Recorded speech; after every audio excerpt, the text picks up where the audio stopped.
The Delhi Assembly elections will be the current Chief Election Commissioner Rajiv Kumar's last election as an election commissioner. Kumar is slated to retire on February 18. The President will appoint the Chief Election Commissioner upon the recommendations of the Selection Committee.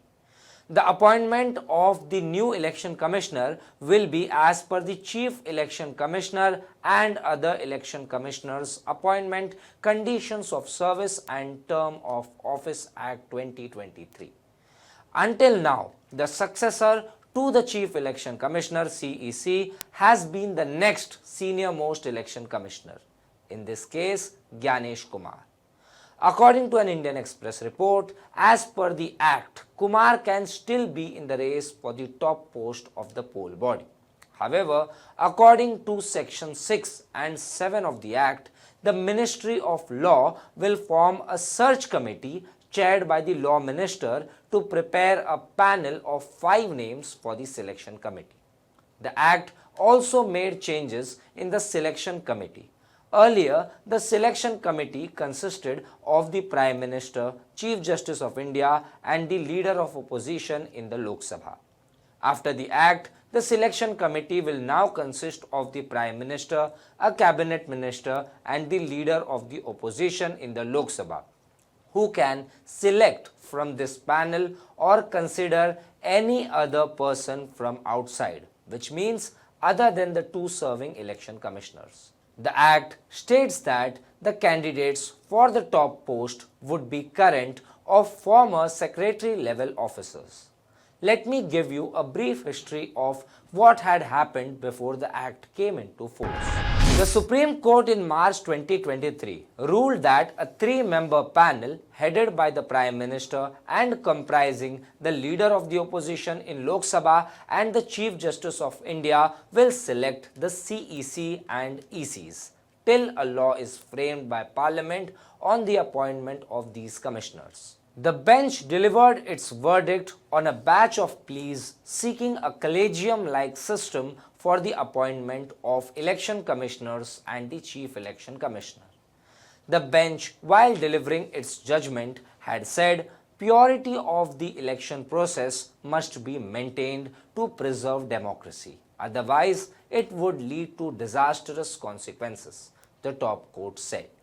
The top court held that elections should undoubtedly be fair and the buck stops with the Election Commission of India to ensure that purity of poll process is maintained. The founding fathers of the Constitution left it for Parliament to frame law for the appointment of Chief Election Commissioner and election commissioners. But political dispensations betrayed the trust and the law has not been framed in the last 7 decades, the court said. Cut to December 2023. The Modi government introduced the CEC and other election commissioners Bill 2023 in the parliament and got it passed in both houses. Many opposition MPs had opposed the bill in the parliament. Listen in to an excerpt from Aam Aadmi Party Rajya Sabha MP Raghav Chadda's speech during the debate. इसमें से chief justice of India को निकाल बाहर कर कर एक cabinet minister को इसमें डालकर पूरा नियंत्रण सिलेक्शन समिति का इन लोगों ने बिगाड़ दिया, जिसके चलते आज इस समिति में सरकार के पास 2 वोट हैं। 2:1 से सारे फैसले मेजॉरिटी से सरकार ले सकती है। इसमें सर्वसम्मति से फैसला नहीं लेना, यूनानिमिटी से फैसला नहीं लेना। सरकार चाहे तो 2:1 से कोई भी फैसला ले सकती है, यानी कि सारा नियंत्रण कौन मुख्य चुनाव आयुक्त होंगे, कौन चुनाव आयुक्त होंगे, ये सरकार के हाथ में आ जाता है। और ये एक ऐसी व्यवस्था बनाता है कि एक पार्टी मैन, एक यस मैन चुनाव आयुक्त बन सकता है। वो दिन भी दूर नहीं कि चाहे भाजपा अगर कल तो संबित पात्रा को चीफ इलेक्शन कमिश्नर बना सकती है मैडम, और 2:1 के रेशियो से संबित पात्रा देश के चीफ इलेक्शन कमिश्नर बन सकते हैं। आप सोचिए कि ये कितना खतरनाक होगा अगर वो चीफ इलेक्शन कमिश्नर बन गए। The appointment of election commissioners Gyanesh Kumar and Sukhbir Singh Sandhu has happened as per the new provision. Notably, on Wednesday, the Supreme Court said it would hear petitions challenging the act, particularly the exclusion of the Chief Justice of India on February 4. Listen in to what activist Anjali Bhardwaj had said regarding the matter, speaking to senior journalist Neelu Vyas on Truth Be Told. Now, 18th February is the date when Rajiv Kumar retires. And you think that 4th February is the next hearing. So between February 4th and February 18th, would those number of days be enough for Supreme Court to arrive at a solid conclusion or maybe striking down the law? Can they really do that?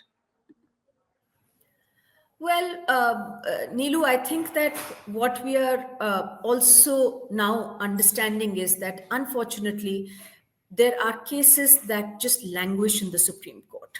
The electoral bonds case had such an important bearing on our elections. The then Chief Justice of India, Justice Gogoi, even said that this has grave consequences for India's democracy, but the court did not find the time to hear the matter for 7 long years. Now, unfortunately, I wish I could tell you that, yes, of course, it's possible, but unfortunately, what we've been seeing is that in many cases, the Supreme Court has just dragged its feet and it has not acted with the alacrity with which it should have acted. But to your question on is it possible, I would think that it is perfectly possible. This is a matter which goes to the heart of electoral democracy. We are talking about the appointment of the watchdog who holds elections in our country. We are talking about the referee who is supposed to be unbiased, their appointment. What can be more important today? This has to be one of the most important pressing matters that is in front of the Supreme Court. Now, the court is saying, yesterday the mentioning happened of this matter. And the lawyers who mentioned the matter said that it will take not more than 20 minutes for them to make the arguments because it's a fairly open and shut case according to them. Now, I would say that even if it's not 20 minutes, even if it's 20 hours, the Supreme Court can find the time. Your point was that the election commissioner, the chief, is retiring on the 18th of February, and this hearing is now scheduled to be held on the 4th of February. There will be 2 proper weeks. I think that is more than enough time if the Supreme Court is interested in hearing this matter and pronouncing its judgment. And I think what is very clear is that this government has really gone against the letter and the spirit of the Supreme Court's judgment. The Supreme Court itself had said that no one should be appointed by a selection committee that has a preponderance of the executive. And the government has gone right ahead and done the exact opposite. So it But is. do you think that Supreme Court will take this occasion as a moment where it will take on the executive, because Supreme Court already had pronounced an order in the Anup Baranwal case, and in fact Prashant Bhushan yesterday said that the issue stands covered by the Constitution bench judgment in Anup Baranwal, and therefore this particular mentioning will not take much time. So do you think that Supreme Court will actually clutch at this opportunity to show the government that, look, this is how we are independently giving orders and you are circumventing the orders? And which is why that maybe in just 1 or 2 hearings, Supreme Court might just come out with a very, very stringent order. Well, what will happen? Nobody can tell. Only time will tell. But yes, it certainly should be that way, where the court clearly says that a law like this has no place in a democracy. And this law, which they have brought, in which now we'll have the Prime Minister and one of the cabinet ministers sitting with the leader of opposition and selecting the election commissioners, goes against the letter and spirit of the judgment that the Supreme Court had also given. So I think that the Supreme Court should hear this matter. The Supreme Court should immediately take action because there is an appointment that has to be now made. And this is a question of the sanctity of our election process. That's it for this news report. For more such news and updates, subscribe to HW News English. Stay ahead with our cutting-edge news app.